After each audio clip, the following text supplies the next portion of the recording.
ప్రేక్షకులందరూ నమస్కారం. ఈరోజు మన స్టూడియోలో ప్రముఖ ఐకాన్ ఆస్ట్రాలజర్ గట్టుపల్లి సురేష్ బాబు గారు ఉన్నారు. గురువుగారితో మాట్లాడేద్దాం. నమస్కారం గురువుగారు. జై శ్రీమన్నారాయణ. జూన్ మాసంలో ధనుసు రాశి వారి పరిస్థితి ఏ విధంగా ఉండబోతుంది? ఎలాంటి జాగ్రత్తలు, పరిహారాలు తీసుకోవాలి గురుగారు వీళ్ళు? ఖచ్చితంగా ఒకటి ముఖ్యంగా చెప్పాల్సిన విషయం ఏంటంటే, ధనుసు రాశి వారు ఒకరు కాదు, ఇప్పుడు ఇద్దరు ఉంటారు నాకు తెలిసి. ఎందుకంటే పోయినటువంటి గ్రహరీత్యా వారికి గ్రహాల మార్పు సానుకూలంగా ఎట్లా ఉందంటే, ధనుసు రాశి వారికి 2020 సంవత్సరంలో అనూహ్యంగా కలిసి వచ్చేటువంటి కాలం. ఎట్లాంటిదంటే ఎప్పుడూ ఎరగనటువంటి విధి విధానం. ఇప్పుడు ఒక్కడ సినిమాలో ఫాలోయింగ్ చూసారా, సాహసం సాఫీగా అని చెప్పి ఒక అమ్మాయి కోసము ఎంత రిస్క్ అయినా చేస్తారు కదా. ధనుసు రాశి వారు రిస్క్ అనేది చేయరు. బద్ధకంగా మందంగా ఎక్కడేసిన గొంగడు అక్కడే విధంగా ఉండేటువంటి వారు ధనుసు రాశి వారు. రిస్క్ చేయరు. ఒక మాట మాట్లాడితే ఆ సమాధానం కూడా మన దగ్గర దొరకదు. వాళ్ళు అంత ఇదిగా ఉంటారు. అంటే వారు ఎలా ఉండాలో అలా ఉంటారు. వారు ఎంత విధానంగా ఉంటారంటే ధనుసు రాశి వారు, ఒక ముఖ్యంగా చెప్పాలంటే, వారు అనుకుందే చేయాలి, వారు అనుకుందే వాస్తవం, వారు అనుకుందే నిజం, వారే చెప్పగలుగుతారు, వారే చేయగలుగుతారు అనే విధంగా ఉంటారు. ఎదుటి వారికి కూడా అలానే కనిపిస్తుంది. చాలా జాగ్రత్తగా తప్పు చేయని విధంగా కనబడతారు. చేయరని కాదు, కనబడతారు.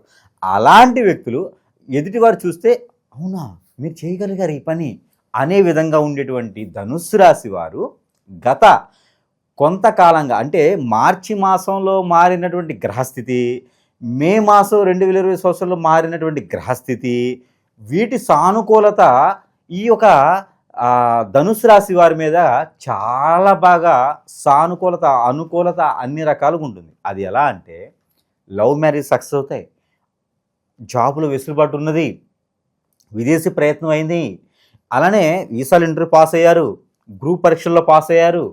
వీరికి అనూహ్యంగా అన్ని రకాలు కలిసి వస్తుంది. అత్తగారి ఆస్తి వస్తుంది. ఒకవేళ రాకపోతే ఇప్పుడు పోయి కొట్టారు, అవసరం లేదు, గురువుగారు చెప్పారు కదా అని చెప్పి కొట్టకండి. అది అందరికీ కాదు. ఆ ధనుసు రాశి వారికి దశాంతరదశలు కూడా చూసుకోవాలి. వారి కనుక ఇప్పుడు 30 సంవత్సరాలు దాటి, అట్లీస్ట్ 27 సంవత్సరాలు దాటి ఉన్నటువంటి ధనుసు రాశి వారు ఉంటే, ఒక్కసారి కూడా పెళ్ళి అవ్వకుండా ఉన్నటువంటి ధనుసు రాశి వారు ఉంటే, వారికి ఆల్రెడీ మ్యారేజ్ అయిన వారికి ఉంటే పిల్లలు పుట్టే అవకాశం మీద ఖచ్చితంగా అనిపిస్తూ ఉంది.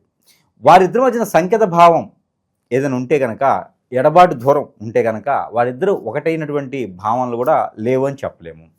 ధనుసు రాశి వారికి అనూహ్యంగా వచ్చేటువంటి ఆదాయం, డబ్బు, జాబులో వెసులుబాటు, ఇవన్నీ కూడా గత కొంతకాలం 3 మాసాలుగా మనము రోజు రోజుకి దినదిన అభివృద్ధి అన్నట్లుగానే వీరికి కనబడుతూ ఉంది. అయితే ఇవన్నీ కూడా ఈ జూన్ మాసం 12వ తారీఖు తర్వాత ఇంకా అద్భుతమైనటువంటి ప్రతిఫలం వీరికి కనిపిస్తూ ఉంది.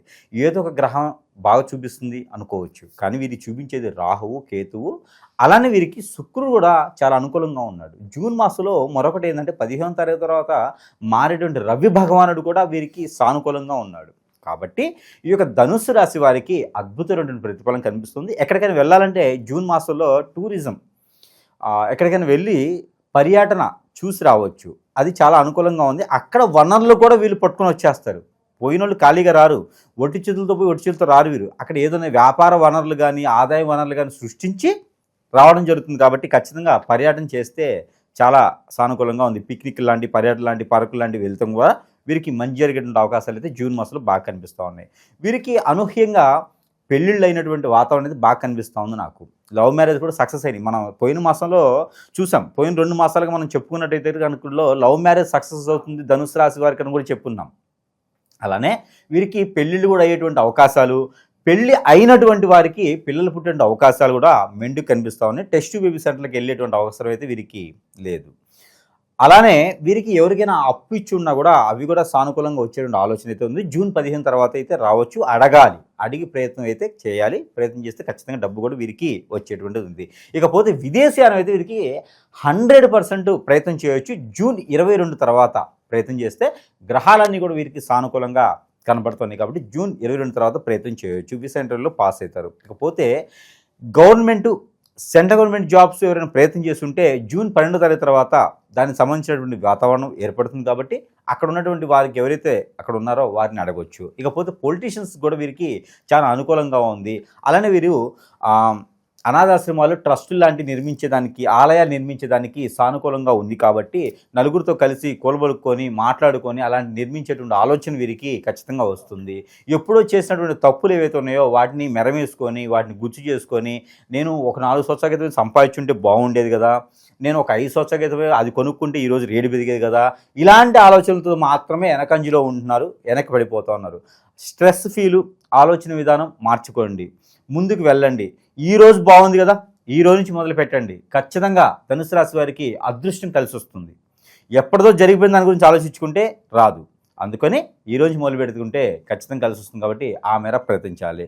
ఇకపోతే ధనుసు రాశి వారికి అన్ని రకాల గ్రహాలు సానుకూలంగా ఉన్నాయి కాబట్టి చిన్న చిన్న పరిహారాలు చేసుకోవడం ద్వారా మరికొంత అదృష్టం అయితే ఉంటుంది. ముఖ్యంగా వీరికి కలిసి వచ్చేటువంటి దినాలు అంటే రోజులు గురువారం, అందులోనూ ఆదివారం. వీరికి 2 కూడా చాలా అనూహ్యంగా కలిసి వస్తుంది. ఇకపోతే నెంబర్ వీరికి 5, 7 ఈ 2 నెంబర్ వీరికి అద్భుతంగా కలిసి వస్తుంది. ఇకపోతే వీరికి కలిసి వచ్చే colour orange colour, tomato colour, అలానే బ్లూ కలర్, నావీ బ్లూ అంటారు, అలానే కలర్ కూడా వీరికి అద్భుతంగా కలిసి వస్తుంది. ఇకపోతే వీరు ఉంగర ధారణ ఏదైనా చేయాలనుకుంటే కనుక స్టోన్ కెంపు అంటారు, కెంపు తీసుకోవచ్చు. అలానే వీరికి పగడం కూడా పనికొస్తుంది. బ్లడ్కి ఆరోగ్య సమస్యలు ఏమైనా ఉంటే వీరికి పగడం పెట్టుకోవాలి. అలానే ఆర్థిక సమస్యలు కానీ జీవితంలో ఎదగాలని కానీ స్ట్రెస్ ఫీల్ కానీ ఉంటే కనుక కెంపు స్టోన్ పెట్టుకుంటే వీరికి ఈ మాసంలో పెట్టుకుంటే కలిసి వస్తుంది. అది పెట్టుకోవాలనుకుంటే 15వ తారీఖు లోపు పెట్టుకోవచ్చు. ఇలా చేసుకోవడం ద్వారా వీరికి కలిసి వస్తుంది. ఏకముఖి రుద్రాక్ష అని దొరుకుతుంది, అది వేసుకోవచ్చు. పంచముఖ రుద్రాక్ష అని ఉంటుంది, అదేనా వీరు ధరించుకోవచ్చు. అంటే కంఠధారణకి వీరికి ధరించుకోవడానికి అవకాశాలు ఉంటాయి. ఇకపోతే చిన్న చిన్న పరిహారాలు వీరికి ముఖ్యంగా వీరు చేసుకోవాల్సింది ఏంటంటే ఆవుకి ఆకుకూర తినిపించాలి. ఇది ప్రతిరోజైనా కనీసం వారంలో ఒక రోజైనా సరే ఆవుకి ఆకుకూర తినిపించాలి. వినాయక స్వామి వారికి ఒక ఏదైనా వెండికి సంబంధించినటువంటి నాణ్యం కావచ్చు, క్రాస్ కావచ్చు, ఏదైనా డ్రా కావచ్చు, అది ఇవ్వడం ద్వారా మంచి జరుగుతుంది. నవగ్రహాలకి గ్రహశాంతి, నవగ్రహాలకి మీద లేదంటే కనుక నవధాన్యాలు అభిషేకం చేసుకోవడం ద్వారా మంచి జరుగుతోంది. ఇక కాకికి అలానే పావురాళ్ళకి పక్షులకి ఏదైనా ధాన్యం వేయడం ద్వారా ఆర్థిక స్థితిగతులు మెరుగవుతాయి.